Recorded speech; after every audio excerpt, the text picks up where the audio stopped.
don't give a fuck what you say. Yeah, I'ma do shit my way. So you can go kick rocks, I'ma stack bricks up, build what I want to make. Yo, I got a lot of shit to say, so I'ma do this every day. I'll be writing things until I'm fucking buried in my grave. 6 feet deep under, but my body won't decay. Cause my messages are timeless, so they'll put them on display. Oh yeah, I rap with the certainty I have a... Hai sobatku semua, kembali lagi di channel ini. Tahukah sobatku semua jikalau setelah meraih kemenangan tidak lagi menjadi sesuatu yang normal bagi rider Ducati Lenovo, Francesco Bagnaia. Meski begitu, kebangkitannya dinantikan saat tampil di rumah pada seri balap ke-9 MotoGP Italia 2025. Francesco Bagnaia dan sirkuit Mugello yang menjadi arena balapan MotoGP Italia sudah menjadi dua entitas yang sulit dipisahkan.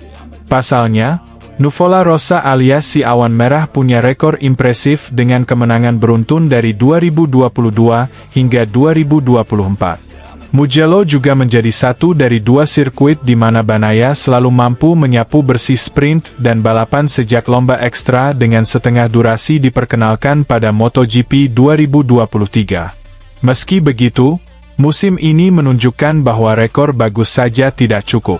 Bagnaia kehilangan kesempatan untuk finish pertama di sirkuit-sirkuit andalannya yaitu Lusail dan Jerez. Masalah hilangnya feeling pada bagian depan motor yang mengganggu kelebihannya untuk masuk ke tikungan dengan secepat mungkin. Problem murid Valentino Rossi itu tak terbatas ke perkara teknis saja. Mendadak tampil cepat karena pergantian cakram rem depan yang lebih besar pada balapan terakhir di Aragon. Dia dianggap menyimpan masalah pelik lainnya.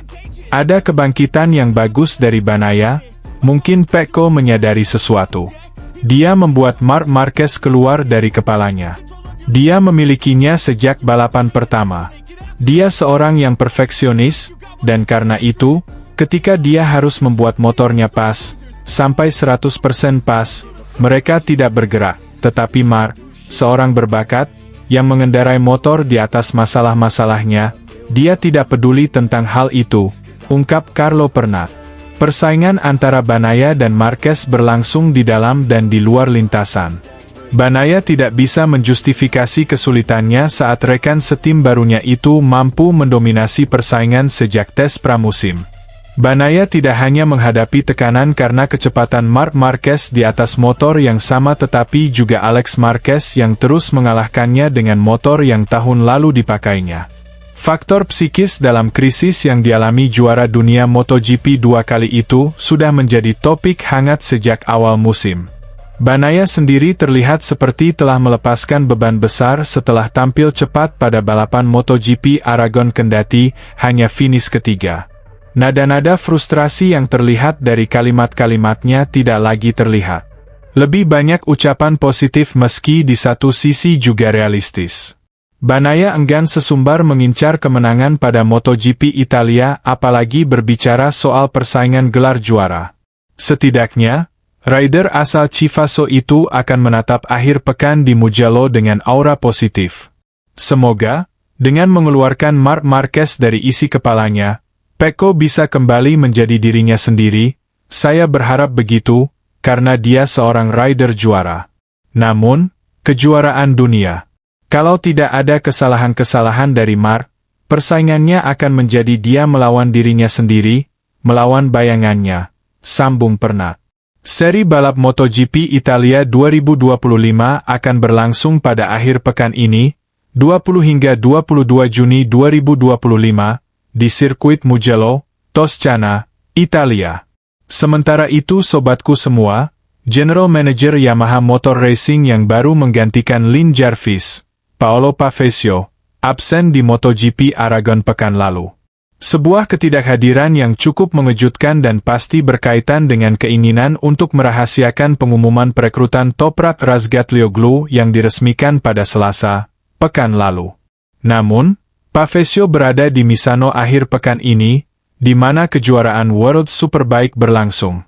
Ia pun mengadakan konferensi pers. Kami ingin memberi Toprak kesempatan ini karena kami percaya pada kualitasnya dan kami ingin melihat lebih banyak kerjasama di dalam Yamaha, antara MotoGP, Superbike, dan lainnya.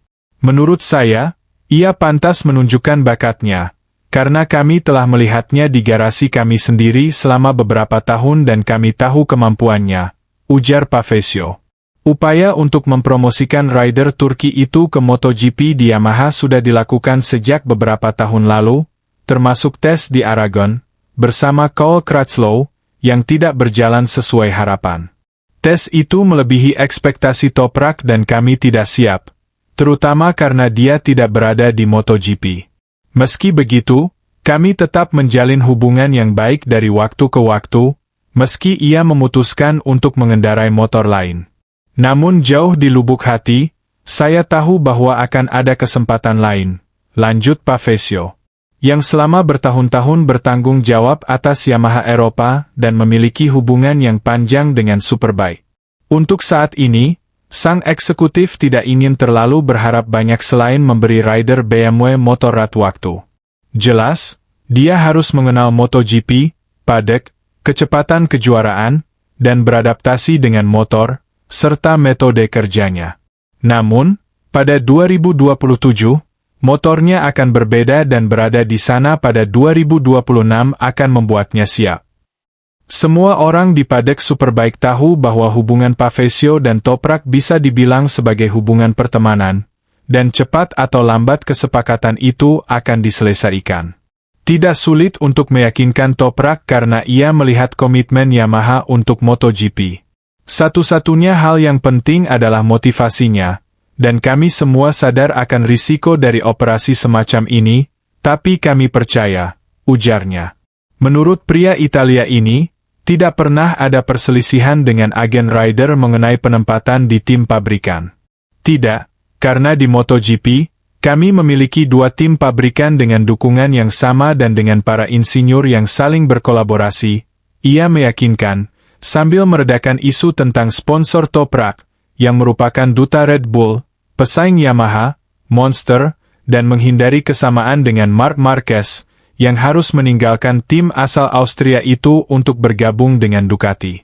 Masalah sponsor adalah cerita lain, dan Marquez adalah juara dunia 8 kali dengan tujuan yang sangat jelas. Kenan tahu situasi kami dengan baik dan pada akhirnya kami semua setuju. Salah satu hal yang menarik dari perekrutan Toprak adalah pengetahuannya tentang ban Pirelli, yang akan menggantikan Michelin di MotoGP pada 2027. Kami belum membicarakan hal ini dengan Toprak, tapi kami tahu bahwa dukungannya pasti akan berguna untuk pengembangan ban, jelasnya. Setelah pengumuman tersebut, semua orang kini menantikan debut Razgatlioglu di atas Yamaha M1.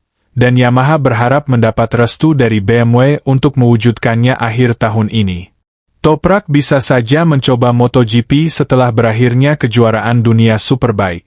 Saya telah berbicara dengan BMW tentang hal ini dan saya akan sangat senang dengan hal ini, terutama karena Toprak berganti kejuaraan dan ini akan berguna untuk memperkuat hubungan antara kedua perusahaan. Rider Turki ini adalah simbol di negara asalnya dan merupakan fenomena media yang nyata. Namun di Yamaha mereka mengklaim bahwa aspek pemasaran tidak mempengaruhi keputusan untuk merekrutnya. Toprak bukanlah sebuah operasi pemasaran, karena dia adalah rider yang berbakat dan kami ingin dia tampil dengan Yamaha M1.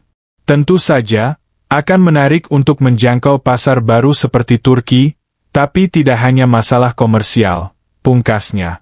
Secara logika, kedatangan rider Turki ini akan berarti hilangnya salah satu rider Yamaha saat ini.